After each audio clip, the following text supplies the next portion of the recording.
बिस्मिल्लाहिर्रहमानिर्रहीम। अस्सलाम वालेकुम डियर स्टूडेंट्स, मैं हूं आपका बायोलॉजी इंस्ट्रक्टर उबैदुर रहमान बेग। हमने एसएलओ स्टार्ट किया हुआ है discuss the organ systems that come together to form human body. Different organ system जिनमें integumentary system, skeleton system, muscular system, nervous system और एंडोक्राइन सिस्टम, इन्हें हम प्रीवियस लेक्चर्स में कवर कर चुके हैं। आज हमने दो और इंपॉर्टेंट सिस्टम्स पढ़ने हैं और उसके बाद इसे कंक्लूड करना है। पहला है सर्कुलेटरी सिस्टम। सर्कुलेटरी सिस्टम में आपको तीन चीजें मिलेंगी बच्चों। नंबर वन, आप देखोगे एक फ्लूइड होगा जिसे बॉडी में सर्कुलेट करवाया जाएगा। नाम देख रहे हो, सर्कुलेटरी सिस्टम, यानी किसी चीज को सर्कुलेट किया जाएगा। किसे सर्कुलेट किया जाएगा? ब्लड को। तो ब्लड वो फ्लूइड है, वो लिक्विड है जिसे सर्कुलेटरी सिस्टम मूव करवाता है। लेकिन इस ब्लड को मूव करवाने के लिए एक ऑर्गन होना चाहिए जो ब्लड को पंप करे। उस ऑर्गन का नाम हार्ट है।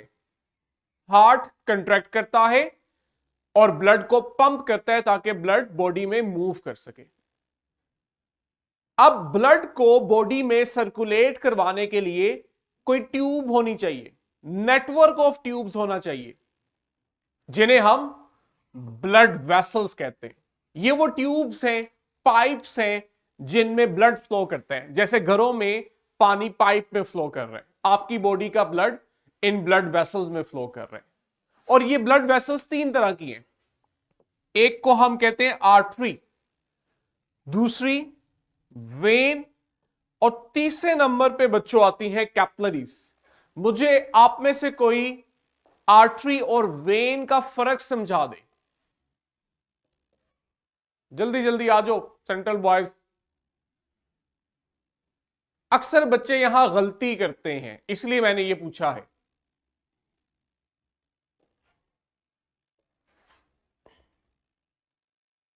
हाँ जी, इशारों से नहीं, बोल के बताना है।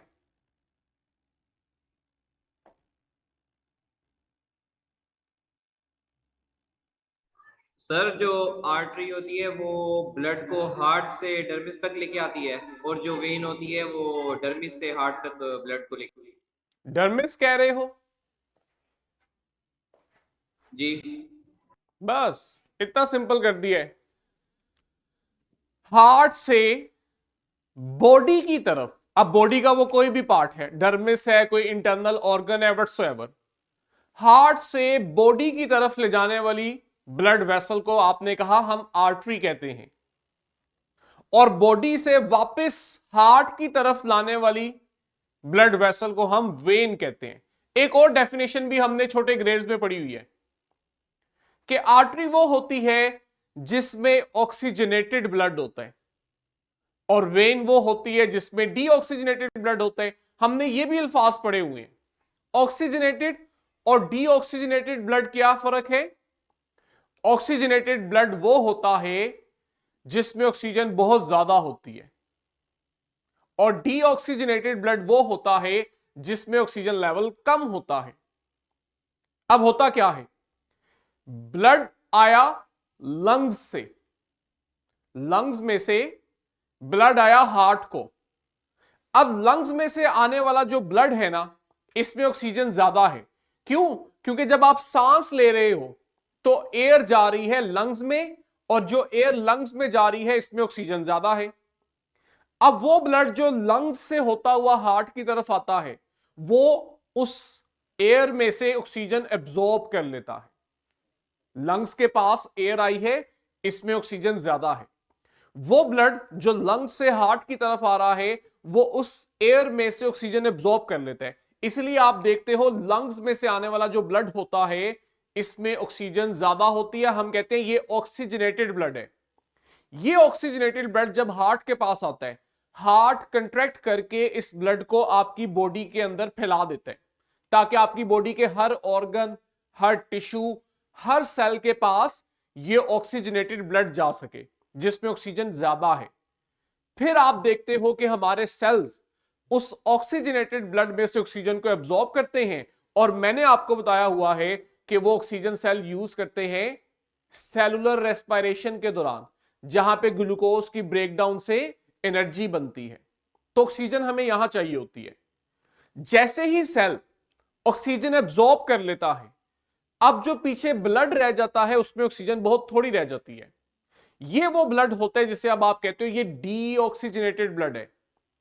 इस डीऑक्सीजनेटेड ब्लड को वेन्स दोबारा से हार्ट तक लेके जाती हैं। तो हार्ट ब्लड देता है बॉडी को, लेकिन कौन सा? Oxygenated blood. जब उसमें से ऑक्सीजन एब्जॉर्ब कर ली जाती है तो पीछे रह जाता है डीऑक्सीजनेटेड ब्लड, जिसमें ऑक्सीजन कम होती है। वो डीऑक्सीजनेटेड ब्लड उसे वेन्स दोबारा हार्ट के पास लेकर आती हैं। तो बच्चों को 6, 7, 8 ग्रेड में हम ये कहते हैं आर्टरीज वो हैं जिनके पास ऑक्सीजनेटेड ब्लड है, और वेन्स वो हैं जिनमें डीऑक्सीजनेटेड ब्लड है। अब ये डेफिनेशन बिल्कुल ठीक होती है। एक जगह हम जाके ना फंस जाते हैं, वहां ये डेफिनेशन अप्लाई नहीं होती। कौन सी? कि आर्टरी में हमेशा ऑक्सीजनेटेड ब्लड होगा और वेन्स में हमेशा डीऑक्सीजनेटेड ब्लड होगा। एक जगह ये बात गलत साबित हो जाती है। हार्ट से, अब बच्चों ध्यान से सुनने, हार्ट से जो आर्टरी, मैंने कहा आर्टरी, हार्ट से जो आर्टरी ब्लड को लंग्स में लेके जाती है उसमें डीऑक्सीजनेटेड ब्लड होता है, ऑक्सीजनेटेड नहीं होता। बाकी आपकी बॉडी में जितनी आर्टरीज हैं सब में ऑक्सीजनेटेड ब्लड होता है, सिवाय उस आर्टरी में जो ब्लड को हार्ट से लंग्स की तरफ लेके जा रही है, उसमें ऑक्सीजनेटेड ब्लड नहीं होता बल्कि डीऑक्सीजनेटेड ब्लड होता है। यही केस वेन के साथ भी है। आपकी पूरी बॉडी में जितनी वेन्स हैं इनमें डीऑक्सीजनेटेड ब्लड है, लेकिन वो वेन जो ब्लड को लंग्स से हार्ट में लेके आती है उसमें डीऑक्सीजनेटेड ब्लड नहीं होता बल्कि ऑक्सीजनेटेड ब्लड होता है। तो आसान अल्फाज में हार्ट और लंग्स के दरमियान जो ब्लड की मूवमेंट हो रही है, वो आर्टरी जो हार्ट से ब्लड लंग्स में लेके जा रही है, और वो वेन जो लंग्स में से ब्लड दोबारा हार्ट के अंदर लेकर आ रही है। यहां अब आप नहीं कह सकते कि यहां आर्टरी में ऑक्सीजनेटेड ब्लड है और वेन में डीऑक्सीजनेटेड है, यहां रिवर्स हो जाता है। पूरी बॉडी की आर्टरीज में ऑक्सीजनेटेड ब्लड होगा, लेकिन ये आर्टरी जो लंग्स की तरफ जा रही है हार्ट से, इसमें डीऑक्सीजनेटेड होता है। पूरी बॉडी की वेन्स में डीऑक्सीजनेटेड ब्लड होता है, लेकिन ये वेन जो लंग्स से हार्ट की तरफ ब्लड लेकर आती है इसमें ऑक्सीजनेटेड ब्लड होता है। सिर्फ इस एक एक्सेप्शन की वजह से ना हमें ये वाली डेफिनेशन को छोड़ना पड़ता है कि आर्टरीज में ऑक्सीजनेटेड और वेन्स में डीऑक्सीजनेटेड ब्लड होता है। फिर हम कोई ऐसी डेफिनेशन कहते हैं जो तमाम आर्टरीज पे, तमाम वेन्स पे अप्लाई हो। वो फिर आपके पास सिंपली ये रह जाती है, वो ब्लड वेसल जो ब्लड को हार्ट से दूर लेके जा रही है, दूर मतलब बॉडी की तरफ, वो है आर्टरी। और वो ब्लड वेसल जो ब्लड को हार्ट की तरफ लेकर आ रही है वो है वेन। हम इस डेफिनेशन में नहीं पढ़ते कि वो ब्लड ऑक्सीजनेटेड है या डीऑक्सीजनेटेड है। क्यों? क्योंकि मैंने आपको बता दिया कि लंग्स वाली आर्टरीज और वेन्स उनमें ऑपोजिट हो जाते हैं, वहां पे एक्सेप्शन आ जाती है। आई होप आपने ये पॉइंट क्लियर किया है। ये बहुत इंपॉर्टेंट कंसेप्ट है, जिस वजह से हम ग्रेड 9 से ऑनवर्ड या बच्चों का कंसेप्ट क्लियर रखते हुए ये कहते हैं कि आपके पास आर्टरी वो है जो हार्ट से ब्लड को लेके जा रही है, वेन वो है जो हार्ट की तरफ ब्लड लेकर आ रही है। हम ऑक्सीजनेटेड और डीऑक्सीजनेटेड का लफ्ज यूज ही नहीं करते। अब जरा ध्यान से सुनो, अभी अभी मैंने आपको जुमले में एक बात कही, आर्टरीज ब्लड लेकर आती है सेल्स की तरफ और सेल्स उस ब्लड में से ऑक्सीजन एब्जॉर्ब कर लेते हैं, लेकिन सेल में जो वेस्ट है, जो कार्बन डाइऑक्साइड है, उसको वो ब्लड में रिलीज करते हैं। ये दो बातें समझनी है। ब्लड में से फूड और ऑक्सीजन सेल्स एब्जॉर्ब करेंगे, जबकि वेस्ट और कार्बन डाइऑक्साइड ब्लड में रिलीज कर देंगे। ठीक है, ये काम जिसे आप कहते हो एक्सचेंज ऑफ मटेरियल। अच्छी चीजें ले ली, बुरी चीजें और वेस्ट ब्लड में रिलीज कर दिए सेल ने। ये जो एक्सचेंज हुआ है ना, अब ये आपने अंडरस्टैंड करना है, ये आर्टरी में भी नहीं होता, वेन के लेवल पे भी नहीं होता। ये जो एक्सचेंज ऑफ मटेरियल है बच्चों, ये हमेशा कैपिलरी लेवल पे होता है। हमारा ब्लड जब कैपिलरीज में से गुजर रहा होता है, तभी हम देखते हैं कि वो सेल के साथ चीजों का एक्सचेंज करता है। जब तक वो आर्टरी या वेन में है, तब तक एक्सचेंज ऑफ मटेरियल नहीं होगा। जैसे ही ब्लड आर्टरी को छोड़ के कैपिलरीज में आएगा, अब आप देखोगे कि इस ब्लड में से फूड और ऑक्सीजन सेल में चली जाएगी, और सेल का वेस्ट और कार्बन डाइऑक्साइड कैपिलरीज में आ जाएगी। तो जो कंसेप्ट हमने समझना है कि एक्सचेंज ऑफ मटेरियल ये हमेशा कैपिलरीज के लेवल पे होता है। कभी भी आर्टरीज और वेन्स में जो ब्लड है वहां पे एक्सचेंज ऑफ मटेरियल नहीं होता। तो कैपिलरीज क्या है? कैपिलरीज आपके पास वो ब्लड वेसल्स हैं जो आर्टरीज और वेन्स को कनेक्ट कर रही हैं। यहां डायग्राम में भी देख सकते हो कि आर्टरी से कैपिलरी वेन्स तक जा रही हैं। तो आपके पास कैपिलरीज, आर्टरीज और वेन्स को कनेक्ट करने वाली ब्लड वेसल्स का नाम है। ये साइज में बहुत छोटी होती हैं। हम कहते हैं कि कैपिलरीज माइक्रोस्कोपिक हैं। Microscopic blood vessels which connect artery with vein are called capillaries। और ये वो ब्लड वेसल्स हैं कैपिलरीज, जहां पे ब्लड और सेल्स के दरमियान चीजों का एक्सचेंज होता है। अब यही सारी बातें हमने सिमुलेशन में भी एक दफा देखनी है। सबसे पहले ये देखो, ये हमारा सर्कुलेटरी सिस्टम है। इसमें से मैं ब्लड वेसल्स को रिमूव करता हूं ताकि आपको हार्ट नजर आए। ये देखें जी, ये पड़ा है हमारा हार्ट, और ये 4 चैम्बर्ड होता है। इसके 4 चैम्बर होते हैं, 2 ऊपर 2 नीचे। अब मुझे एक बात बतानी है बच्चों, यहां पे फोकस करो। आपको बॉडी सेंटर में नजर आ रही है। अब जनरली बच्चों हमें मालूम होता है कि हमारा हार्ट लेफ्ट साइड पे पड़ा हुआ है, बचपन से सुनते आ रहे हैं। अब ऑनेस्टली मुझे बताओ कि इस सिमुलेशन में क्या आपको लग रहा है आपका हार्ट लेफ्ट साइड पे पड़ा हुआ है? कहां पड़ा हुआ है, नोटिस कर रहे हो? ये तो सेंटर में पड़ा हुआ है, ऐसे ही है। हमें कहा जाता है जी कि जब भी वो ड्रामों में देखो, फिल्मों में देखो, हार्ट अटैक हो रहा होता है तो यहां लेफ्ट साइड पे हाथ रख लिया जाता है। कौमी तराना पढ़ रहे हो या अदब से सलाम कर रहे हो, लो जी ये दिल की कैफियत यहां से आ रही है तो यहां हाथ रख लो, यहां दिल होता ही नहीं है। हमें सिमुलेशन बता रही है कि आपका हार्ट असल में यहां पड़ा है। तो फिर हम ये क्यों कहते हैं कि ये लेफ्ट साइड पे है? सिर्फ एक बात की वजह से। अभी आप सिमुलेशन में भी नोटिस करना, हार्ट अगर फर्ज करो यहां पे इस तरह पड़ा हुआ है, तो उसका जो एंड वाला पोर्शन होता है ना, ये थोड़ा लेफ्ट साइड पे ऐसे टिल्ट किया होता है। पड़ा हार्ट सेंटर में ही है, लेकिन देखो ऐसे पड़ा हुआ है, ऐसे नहीं है, इस तरह से नहीं है, इस तरह पड़ा हुआ है कि सेंटर से होता हुआ थोड़ा सा टिल्ट करता है लेफ्ट साइड पे, नीचे वाले हिस्से में। तो हम उसे कह देते हैं कि ये लेफ्ट साइड पे। अब आपने नोटिस करना है और आप ये चीज यहां ऑब्जर्व करोगे। ये देखें, नीचे से आके ये थोड़ा सा टर्न करता है लेफ्ट साइड पे, देख रहे हो? ये बिल्कुल सेंटर में नहीं पड़ा हुआ, ज्यादा हिस्सा इसका सेंटर में है, लेकिन एंड पे आके थोड़ा सा हिस्सा टिल्ट कर गया है लेफ्ट साइड पे, जिस वजह से फिर हम आम अल्फाज में समझाते वक्त कह देते हैं जी ये लेफ्ट साइड पे पड़ा हुआ है। तो एक तो हमें ये कंसेप्ट क्लियर हुआ आज। अच्छा, अब दूसरी चीज, यहां से आएंगी आर्टरीज।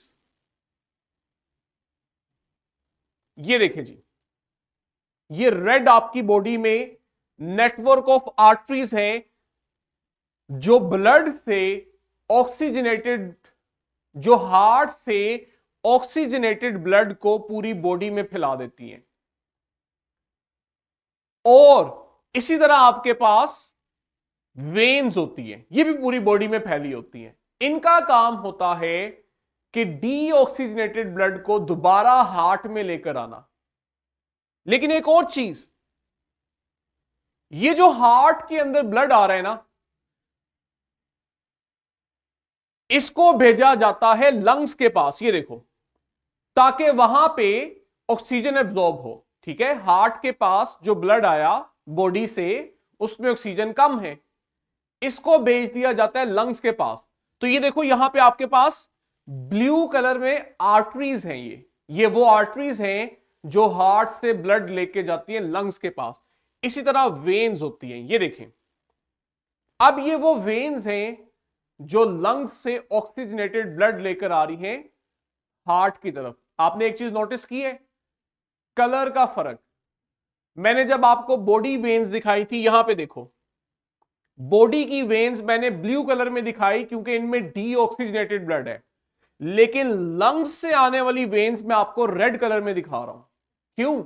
क्योंकि इन वेन्स में ऑक्सीजनेटेड ब्लड पड़ा हुआ है। तो ये सारी बातें हमने पढ़ ली। ओवरऑल अगर हम कहें कि ब्लड के अंदर क्या क्या चीजें हैं, तो 3 चीजें बच्चों हमने याद रखनी है। नंबर 1, हमें ब्लड में ब्लड सेल्स मिलते हैं जो 2 तरह के हैं, red blood cells and white blood cells. Second पे हमें प्लेटलेट्स मिलते हैं, ये सेल नहीं होते। ठीक है, ये सेल नहीं होते। प्लेटलेट्स के आगे लिख लो अपनी आसानी के लिए, ये ब्लड को क्लॉट करते हैं, ब्लड क्लॉटिंग में यूज होते हैं। जब भी हमें इंजरी होती है और ब्लड वेसल में से ब्लड लीक होना शुरू होता है इंजरी के दौरान, तो आप देखते हो वहां कुछ टाइम के बाद क्लॉट बन जाता है। वो जो ब्लड का क्लॉट बनता है ताकि ब्लड लीकेज रोके, उस क्लॉट को बनाने में प्लेटलेट्स का रोल होता है। तो ये भी हमारे ब्लड का हिस्सा है। और नंबर 3 पे बहुत इंपॉर्टेंट टर्मिनोलॉजी है, हम सुनते आते हैं लेकिन हमें इसका फर्क नहीं मालूम होता, प्लाज्मा। तो 3 चीजें आ गई हमारे ब्लड में। नंबर 1, ब्लड सेल्स, जिनमें से रेड ब्लड सेल और व्हाइट ब्लड सेल्स हैं। नंबर 2, प्लेटलेट्स, जो सेल की तरह दिखते हैं लेकिन सेल नहीं है। और नंबर 3, प्लाज्मा। प्लाज्मा क्या है, इसको अंडरस्टैंड कर लो। सुनो बच्चों, जब आप ब्लड में से तमाम ब्लड सेल्स को रिमूव कर दो, हर तरह के व्हाइट सेल्स को रिमूव कर दो, रेड ब्लड सेल्स को रिमूव कर दो, प्लेटलेट्स को भी रिमूव कर दो, अब जो पीछे चीज रह गई है ब्लड की, इसे हम प्लाज्मा कहते हैं। तो पीछे क्या रह जाते हैं प्लाज्मा में? फिर आप देखते हो आपको पानी मिलता है, गैसेस मिलती हैं, न्यूट्रिएंट्स मिलते हैं, वेस्ट मिलते हैं, बॉडी के हार्मोन्स जो ब्लड में रिलीज होते हैं वो होते हैं। तो आपके पास ब्लड में से अगर हम सेल्स निकाल दें तो पीछे आप कहते हो प्लाज्मा रह जाता है, जिसमें न्यूट्रिएंट्स भी हैं, वेस्ट भी हैं, गैसेस भी हैं, हार्मोन्स भी हैं और पानी भी है और आयंस और सॉल्ट्स भी हैं। That is called plasma. ठीक है, और ब्लड क्या कर रहा है? ये चीजों की ट्रांसपोर्ट कर रहा है। किस किस चीज की ट्रांसपोर्ट? ऑक्सीजन की, कार्बन डाइऑक्साइड की, न्यूट्रिएंट्स, वेस्ट की। लास्ट पे हमारे पास है urinary system. Urinary system simulation से समझाता हूं आपको, देख लोगे तो चीजें अच्छी से याद भी हो जाएंगी। यूरिनरी सिस्टम में सबसे पहले हमारे पास पेयर ऑफ किडनीज हैं, बीन शेप की 2 किडनीज होती हैं। अब इंटरेस्टिंग चीज जरा नोटिस करो, ये चीजें आप लोग ग्रेड 10 में पढ़ोगे, लेकिन यहीं पे नोटिस कर लो कि दोनों किडनीज आपको सेम लेवल पे नजर नहीं आ रही। नोटिस कर रहे हो? एक ऊपर है और एक नीचे है। अब ये आपके ऊपर मैं छोड़ता हूं कि आपने थोड़ा सा सोचना है, अपने क्लास टीचर से पूछना है कि सर ऐसा क्यों है, दोनों का लेवल सेम क्यों नहीं है। किडनी हमारे पास वो स्ट्रक्चर है जिसने यूरिन बनानी होती है। कैसे बनाती है, कल थोड़ा सा इसका जिक्र करेंगे, बाकी ग्रेड 10 में पढ़ेंगे। जब किडनी यूरिन बना लेती है तो हर किडनी से एक एक ट्यूब आती है। तो दो किडनी से तो दो ही ट्यूब्स होती हैं। इन ट्यूब को बच्चों हम यूरेटर कहते हैं। तो यूरिनरी सिस्टम में दो किडनीज हैं और दो ही यूरेटर हैं। यूरेटर क्या कर रहे हैं? ये किडनी में बनने वाली यूरिन को रिसीव कर रहे हैं और रिसीव करके कहां लेके जा रहे हैं? नीचे एक छोटा सा बैग पड़ा हुआ है, इसे आप कहते हो ब्लैडर, यूरिनरी ब्लैडर।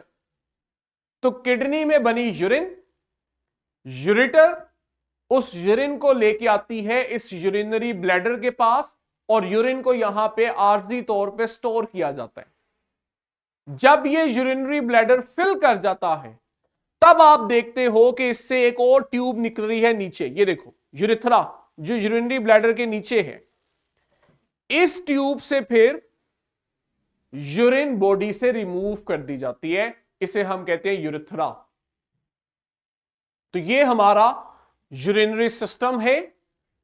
अब आओ स्लाइड्स पे, क्या क्या कंपोनेंट्स है? Pair of kidneys, pair of ureters वो बारीक ट्यूब्स, एक यूरिनरी ब्लैडर और फाइनली लास्ट पे एक और ट्यूब यूरेथ्रा। किडनी क्या कर रही है? किडनी ब्लड को फिल्टर करती है। बच्चों इसको ध्यान से सुनो। ब्लड किडनी में आता है और उसमें जो भी वेस्ट है वो फिल्टर कर लिया जाता है और क्लीन ब्लड किडनी से बाहर आ जाता है। वो जो वेस्ट ब्लड से फिल्टर होता है वो आ जाता है किडनी के पास और उसी को आप यूरिन कहते हो। ये यूरिन जो किडनी में बनी है इसको यूरेटर ट्यूब्स, ये जो ट्यूब्स हैं ये आगे लेके आ रही हैं यूरिनरी ब्लैडर के पास और यूरिनरी ब्लैडर इस यूरिन को आर्जी तौर पे स्टोर कर लेता है और जैसे ही यूरिनेशन की नीड होती है तो फाइनली एक ट्यूब निकलती है यूरेथ्रा, जिसकी मदद से यूरिन बॉडी से एक्सक्रीट कर दी जाती है। यूरिन में क्या कुछ होता है? यूरिन में आपका वेस्ट प्रोडक्ट होता है। वेस्ट प्रोडक्ट में आपके टॉक्सिन्स भी आ जाते हैं और हर वो चीज जो बॉडी में एक्स्ट्रा है, जैसे आपका एक्सेस वाटर, हर वो चीज से मुराद पानी ही है, वैसे तो हर चीज ना कह दो कि आपकी बॉडी में जो एक्सेस वाटर है ये भी आपका वेस्ट है। तो जब हम पानी ज्यादा पीते हैं यूरिनेशन ज्यादा होती है ताकि एक्स्ट्रा पानी बॉडी से रिमूव हो। तो आपके टॉक्सिन्स, वेस्ट और एक्सेस वाटर ये आपकी यूरिन बना रहे होते हैं और यूरिन के दौरान इन चीजों को बॉडी से रिमूव किया जाता है। ये एंड पे मैंने एक YouTube का लिंक दिया हुआ है, इसको आप लोगों ने देखना है। आज तो नहीं लेकिन इंशाल्लाह नेक्स्ट लेक्चर में हमने अपना इस चैप्टर का लास्ट टॉपिक जो होम्योस्टेसिस है, ये जो आपने ऑर्गन सिस्टम पढ़े हैं ये डायरेक्ट अगले टॉपिक के साथ लिंक है। ऑर्गन सिस्टम याद रह गए। अब ये ऑर्गन सिस्टम होम्योस्टेसिस कैसे करवाते हैं ये आप लोग खुद समझ लोगे। होम्योस्टेसिस क्या है? बॉडी को मेंटेन रखने का नाम। कैसे होती है, कौन कौन से कंपोनेंट्स हैं, नेक्स्ट लेक्चर में हमने इंशाल्लाह इसे पढ़ना है। अभी इन्हीं को बार बार पढ़ो, कल क्लास टीचर भी ये टॉपिक जरा ज्यादा डिटेल से ज्यादा अच्छे से आपके साथ कन्वे करें। वर्कशीट क्वेश्चन बैंक पे प्रैक्टिस करो। इंशाल्लाह हम नेक्स्ट लेक्चर में होम्योस्टेसिस स्टार्ट करेंगे। अल्लाह।